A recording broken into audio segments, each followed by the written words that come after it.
Hi, good afternoon, everyone. Good afternoon to our BUT members. My name is Julian Pierre. I am the Public Relations Officer for the Barbados Union of Teachers. We are affiliated with Education International. We are also a member of the Caribbean Union of Teachers, the C2SAB, which is the Congress of Trade Unions and Staff Associations of Barbados. We have members in nursery, primary, secondary, and tertiary institutions. And BUT is all about teachers. Here with me, I have our president, Mr. Pedro Shepherd, and we are just updating members as to some of the concerns that have been coming up with our term online with the new normal during this period of the COVID pandemic. So at this time, I say welcome to Brother Pedro Shepherd. Welcome, Julian. Welcome all. Yes. So we just created a press conference for our members, just to update them as to the BUT's way of thinking. All right, and to answer any queries from our members that they would have had pressing for us. Now, one of the things that would have been mentioned would have been appointments. Teachers would have been told, and it is across the government service, that for persons who are working without a break in their term or contract for a minimum of 3 years were to be appointed as of the end of 2020, by December 2020. Some teachers were not appointed as yet, and they were asking for an update about appointments. But let me take this opportunity to update you on a few matters. You might want me to begin with the more pressing, but then again, all of them are pressing matters.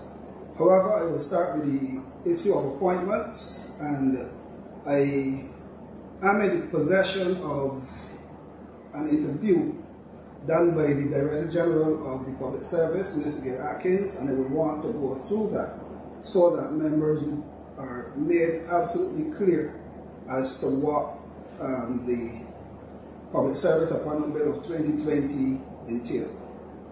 Now, in October of 2020, the Parliament of Barbados passed the Public Service Appointment Bill 2020. That is the name of the bill, so those who may want to research it can look for that.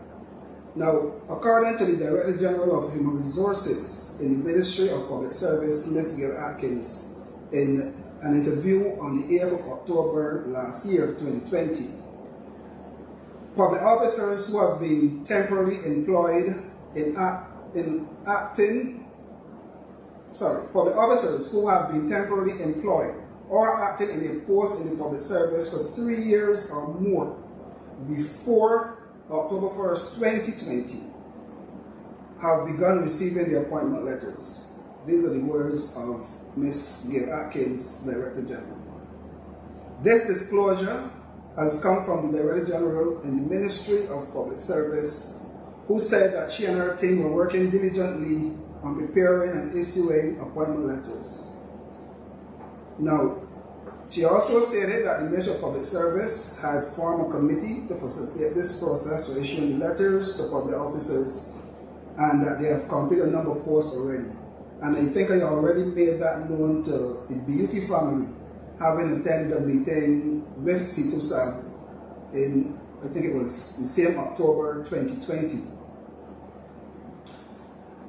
At that point, she explained that the letters were being issued to ministries, departments, and agencies, and she said then that they'll be calling each ministry, each department, each agency to collect the letters to be distributed to officers who were eligible under the Public Service Appointment Act 2020. Today, we are still unsure as to whether the Ministry of Education has collected their letters or received their letters. We have written the Ministry of the of Education. We've also written the Director General again early this year to get some clarity, and hopefully we should be in a position shortly to give information on that. The Director General, however, had explained that where no vacancy or relevant office exists, officers would be appointed to a supernumerary office by the Act. Therefore, officers would not be disadvantaged if there were insufficient vacancies for the particular post. She said due to the suspension of the relevant provisions in the Public Service Act of 2017 and the Constitution, officers would have been appointed and will not be subjected to the regular provisions of attendance at a medical board to confirm fitness or confirmation of an appointment. And this is, I believe, a concern that some teachers had, so that should clear that part up as well. Okay. Now, in this new normal of online teaching, we have the face-to-face classroom moving to the computer, use of internet.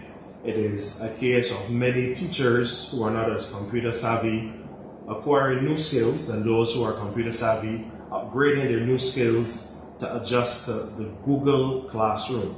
Now, we would have gone into the Google Classroom, many of us for the first time in March and April of 2020, and it was definitely a shell-shocking experience. Now that we are in for session 2.0, government would have made some adjustments. They would have planned for the online platform. Now, doing things by trial and error last year, because it was new, we would have experienced many problems. However, the second time around, there are some issues still being experienced by teachers on a daily basis.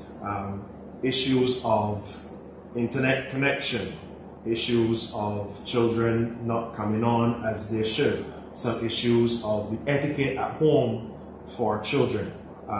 Based on what members have been letting the executive know and you know as president, can you give a little insight on this? Well, let me say that the BUT is acutely aware of the challenges associated with the online teaching. We have been inundated with calls, WhatsApp messages, etc. from members of the challenges they are faced with daily. As you rightfully said, we were thrown in at the deep end last March, April, thereabouts. Very few teachers were able to receive training for the first series of online instruction. However, I think a number of training sessions would have been put on by the ministry and by schools since then, and at the start of 2021, I think teachers were in a better position to have the online teaching. However, there are still a number of challenges that we continue to face in terms of students. All students still not having devices, some students not coming online, some coming online when they choose to come online and not necessarily when there is a class going on, or they may come on midway in the class and leave even before the class finish. We still have issues with internet service, poor internet service in some areas of Barbados, where teachers are having challenges with their internet, with the videos and so on, where they drop it out from time to time. So the challenges and the issues continue, but as I said, we are aware of those things. Whilst the BUT agree with and supports the position that our students cannot be left without instruction forever, and therefore accept the fact that teaching and learning must take place during this current period.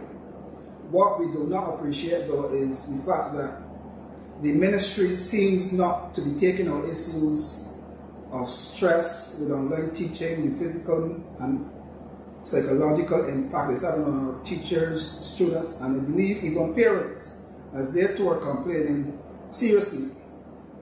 At the beginning of this term, it was raised and discussed the possibility of having a break for both students and teachers. We are now into what, week 7? That break was coming week 5. The minister did indicate at the beginning of the term that she would have taken the matter to cabinet for a decision. We are now in the 7th week and we are yet to receive any word on this break for students and teachers. I think the BUT at this point would therefore want to remind the minister that teachers are waiting to hear from her on this matter as we are experiencing burnout at this stage. Some seem to forget that teachers also have children of their own doing online classes as well and continues to struggle really to multitask. In some cases, it is not only a single child, but it may be 2 or 3 children in the house online at the same time the teachers online. And this is posing tremendous problems for teachers. And as I said earlier, it is becoming a real mental health issue. And I believe that we have to look at that going forward this year. Okay.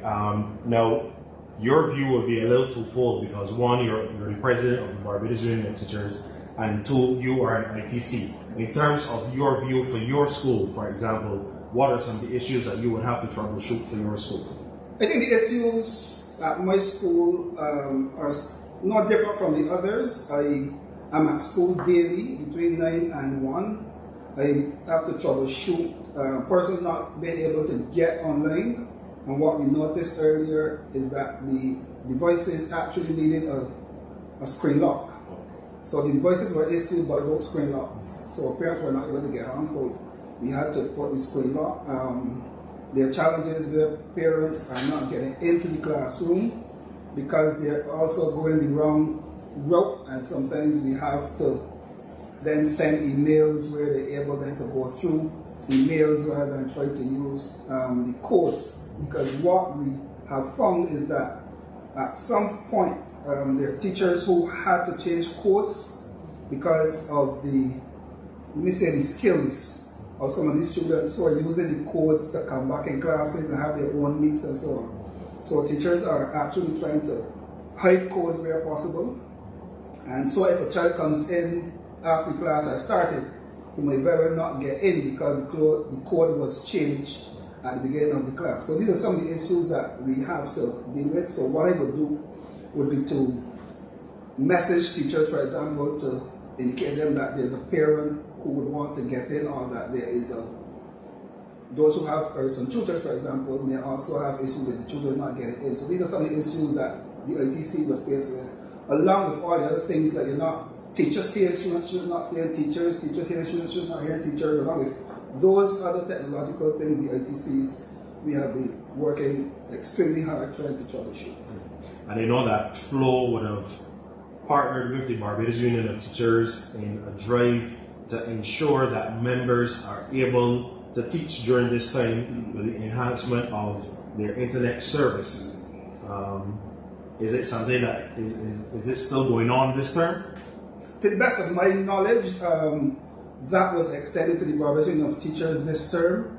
From time to time, you would hear the General Secretary on a clip. I think it comes on CBC. From time to time, I think that was on the Safe Internet Day, where we partnered with Flo. And what they actually did was try to upgrade the services of teachers. I have not had any complaints of teachers who have signed on to that particular package, so I trust that that package is working. I'm not sure if they have met their quota as yet, but I would encourage teachers to try to sign on to that particular package. If it is completed then, and there is the demand, then I believe we can ask Flo to extend it for the rest of the term at least. Okay, and this is for Flo customers only? Flo customers only. Okay. And as I said, they must be members of the BUT. Right. It is not necessarily for parents and children, but actually members of the BUT. Okay.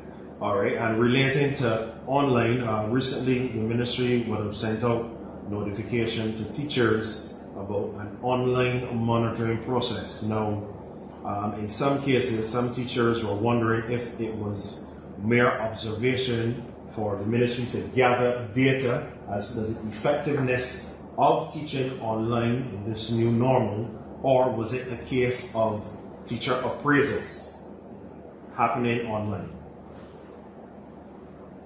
Well, from the vantage point of the evaluation of teachers, the whole issue of the monitoring of online teaching can only be done on an observational basis. It cannot be teacher evaluation, which is a legal instrument. It cannot be teacher appraisal, which is also along the lines of a legal instrument. The ministry, the beauty, as I said, is aware of the fact that the ministry have been subjecting teachers, and I use the word subjecting teachers deliberately, to a monitoring/evaluation process, which commenced about 2 weeks ago. And I would say monitoring evaluation because to date, whilst we have had 3 or so meetings with the ministry on this matter, we are still unsure as to whether it is a monitoring process or an evaluation. The ministry has indicated that they use the word evaluation because they could not find a better word to use at that point in time. But the BUT wants to remind its members that it is not an evaluation process, it is not an appraisal process. There's nothing punitive, or there can be nothing punitive about it. We have noticed that the monitoring instrument has been removed from circulation, but the process continues nevertheless.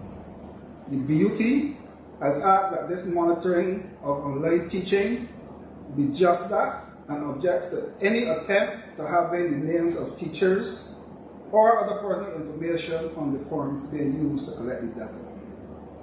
We also objected to members of the team entering classes and engaging students prior to the arrival of the teacher, as has been done in some cases. The BUT is also against certain questioning prior to and after the lesson by the monitoring team, as it ought to be a process of observation. And we said if you are observing the teacher, you make your notes, and that's it. The teacher would have given, prior to the lesson, I believe, objectives. You can observe, you can determine whether the objectives were met or not. You have some indication as to how many students are in the classroom. From your observation, you can tell how many students were online, so you can do your maths and make your notes. So we are asking that the monitoring team reduce to almost a minimum the questioning of teachers either before or after the classes. As I said before, it's not an evaluation of the teacher, and we want to make that clear to our members, because every day we get calls from members about certain questioning by these monitors, giving the impression that it is an evaluation. So the BUT would want to remind members that the results of this monitoring cannot be used against them in any negative way, and we simply are asking you to comply with the process, but report any challenges or issues which you may encounter.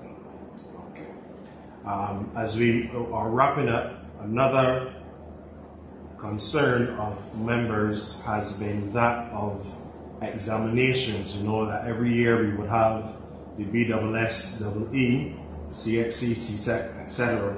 And there would have been a lot of issue last year regarding CXCs. We would have had a change of date for common entrance. In terms of this year, common entrance, for example, is stated for June the 22nd, based on the fact that only this term, some children are now getting devices, missing what they would have missed in the previous school year. Last year, class 4s, for example. Last year, during March, it would have been in class 3. It would have been the third term coming in, and some children were not online for many weeks. It was a new learning curve for teachers to get information out, to get everyone comfortable. Now, we would have had one term in the face-to-face classroom last term, which would have been the September to the December term.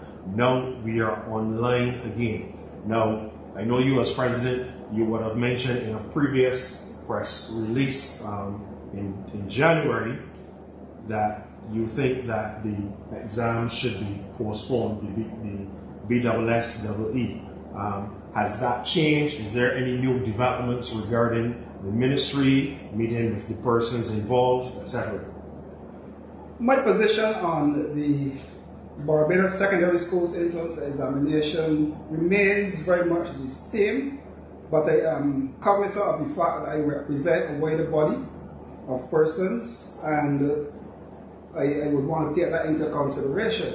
But I believe from my vantage point, I honestly feel that the students have not been given adequate instruction for them to do the Barbados Secondary Schools Entrance Examination in a meaningful way.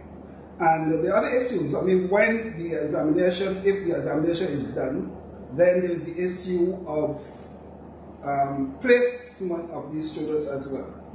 We always have to endure the issue of people seeking transfers when children are taught face-to-face and taught properly.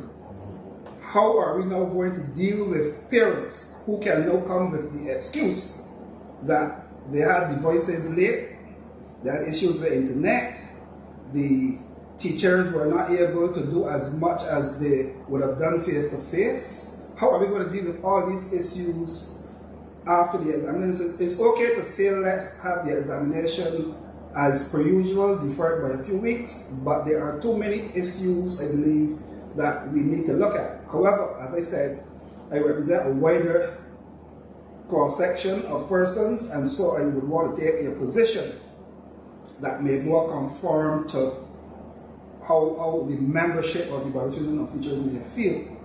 And so we as an executive have continued to monitor developments in the area of examinations at all levels, CXC, CAPE, BS, SEE, known as the Common Entrance, etc. To that extent, the executive has set up a committee of 5 or 6 persons to meet with the ministry, attend meetings with CXC, as well as to meet and discuss with teachers from time to time to hear their issues and concerns, to collate data and to report on such meetings to the executive so that we can have an up-to-date and informed position to disseminate any information that may be necessary.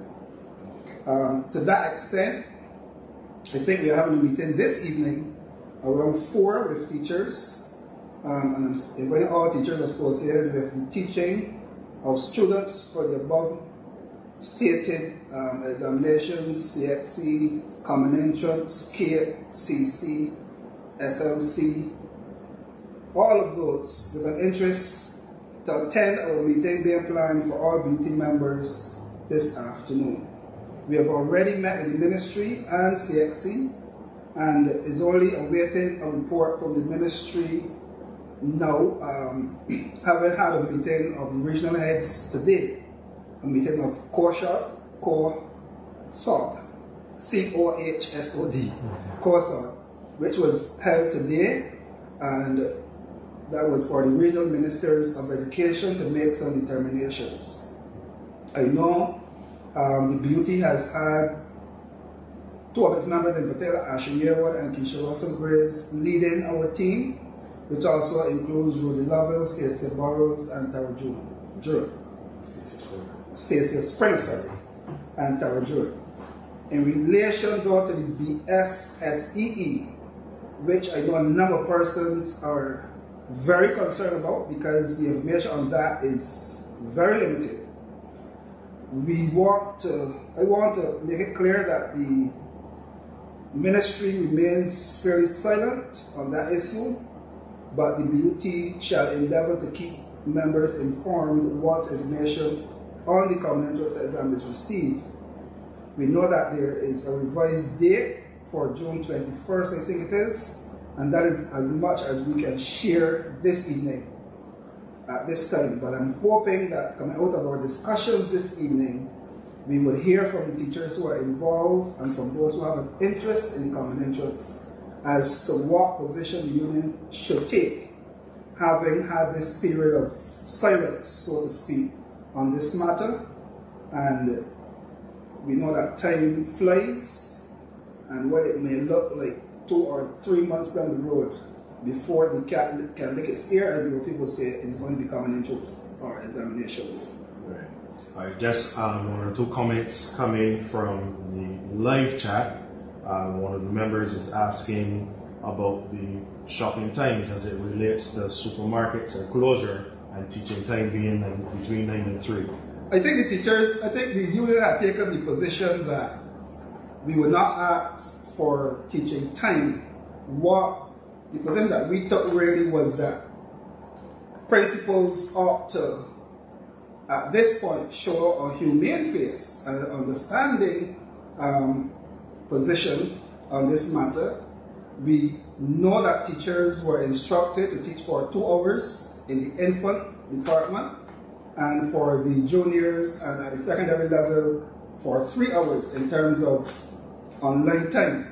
So our view was, and it still remains, that most persons should finish teaching around 12:01, which should give them some time to shop.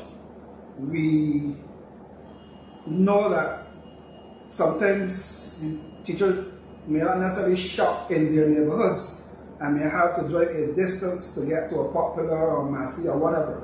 But I think that we wanted to be more lenient, let me say, at this time on that matter, and to use the limited time available to do our shopping. But in cases where teachers were having difficulty, I know that there were a few principals who gave teachers a day off or half of a day to do their shopping. And this is something that we want to encourage, whereas parents, teachers will be allowed time off to shop by their principals, as opposed to doing it at a national level, because the day that is given at a national level might not suit the majority of teachers, and then there'll be other complaints. So it would be better if the principals can find out from staff which day is more suitable. And I know that at some schools, for example, I know at the school, for example, the infant teachers had one day, the lower juniors had another day, and the upper juniors had another day, and it worked fine. So I believe that that is across the board in secondary schools as well, where time is given for our members to do some supermarket shopping and other shopping. And we're grateful now that the country is open back a bit more. At least we now have this shopping on Saturdays, no, I think. Okay, yeah. Yeah, so we appreciate that. One of the members asked if we would ever be called essential workers, that we can do shopping after 4 in the supermarkets like the others. Well, that is a ticklish question. In order for us to be called essential workers, we have to prove to the government or prove to the ministry that we are indeed essential. And I find that teachers have a challenge sometimes in making the point that they are essential. Teachers bend over backwards to do everything. Simple things like even resources. If a teacher has no chairs in the classroom for student, teacher find somebody who can donate 2 chairs or buy 2 chairs. Teachers without chalk, go and buy chalk. Teachers without hand sanitizer in this period, go and buy hand sanitizer. If we stick to the fact that we are essential workers and these things are provided as a matter of course, then I think we'll be treated as essential workers. But I believe that we are on the front line, and I believe that teachers are essential and that we ought to be treated that way. But like I said, we can only be treated that way if we behave as though we are essential and stop bending over backwards at times to make the Ministry of Education or any other agency look pretty. Okay. And in terms of being essential, would it change terms of service based on what was previously agreed on? Being essential does not necessarily mean that we have to change the terms and conditions. What I would say is the fact that we are not treated as essential workers have caused our terms and conditions to change. And so people expect teachers now to be online before 8:45 and to be online after 3. Teachers now have to work 24/7. We were previously Previously we were working, let me say 22/7, but now we're working 24/7. We're receiving emails from ministry and principals at all hours during the course of the day and so on, and all during the course of the night. So our terms and conditions are being changed without we even recognizing that they're being changed. All right. Just one more thing before we go. Now, persons would have asked about essential workers, we would have asked about the online monitoring, you know the experience with the online teaching. You would have also updated us on appointments. Now, persons had also, there was also a little discrepancy, if you may, regarding the government's appeal to persons regarding the vaccine. You had made a previous statement saying it was up to the teacher, basically. I'm not sure if you just wanted to reiterate that to members now that we are doing the show. Yes, I would be happy to speak on the issue of vaccines, because initially, as the president of the Barbados of Teachers, I took a position that teachers were indeed frontline workers and teachers were indeed essential workers and ought to be treated like that. And I had expressed the fact that I thought teachers should be given priority in the first rollout of the vaccines. However, there were a number of persons, teachers included, well, a number of teachers, let me say teachers included, who thought that teachers, there was no need, let me put it that way, for teachers to be seen as frontline and essential and to have taken the vaccine or given priority for the vaccine. However, as we are seeing it unfolding now, teachers are still, and I know for a fact that teachers are going forward for the vaccines in this first rollout. I know it is an individual call. It's up to the individual teacher to make that determination, and I think I had made that statement recently that it is up to the individual to accept the vaccine. But I believe that we are frontline, we are essential, and that we should have been given priority, rather than having now to be waiting in long lines to receive this vaccine. And I will make the point that once there is some herd immunity, or the country gets close to anything that we can call herd immunity, schools are going to reopen in Barbados. So teachers can look out to have schools reopening in Barbados for face-to-face, even if it is on a rotation basis. And I want teachers to understand that in each class, there will be 30 or so children coming from 30 different homes, some homes with 5, 6, 7 persons, some homes with persons who would have tested positive for the COVID-19. What are we going to do then? Are we going to say that we cannot go back into the classroom because we have students whose parents tested positive, or whose grandmother or uncle tested positive? We are going to be asked to go back and teach those children. The children might not necessarily have had the COVID, and we even say no children coming down with it. We were of the view before that children were not susceptible to it, but we're seeing now that children are indeed coming down with it, and those are people that we are going to be faced with, students and parents. So my thing is that we should have been treated as essential and be considered for the first rollout. Having not had the opportunity, my suggestion would be to teachers to do your own individual evaluation, and if you think that it is needed, or you think it is necessary for you to have it, based on the fact that you are going to go back over the classroom at some point, then I believe that you should make arrangements to go and get it. I personally have already made the call, I've already sent a WhatsApp, so I'm expecting a response that I can go and become inoculated. Okay. Okay, Mr. President, we want to thank you for sharing with us in this press release. Just to inform members, that if you have any concerns, you can operate through your shop steward at your school, and you can also send us an email at but4@hotmail.com with all of your concerns as members. Once again, we want to thank you for tuning in. Until next time with the Teacher's Corner. Bye-bye.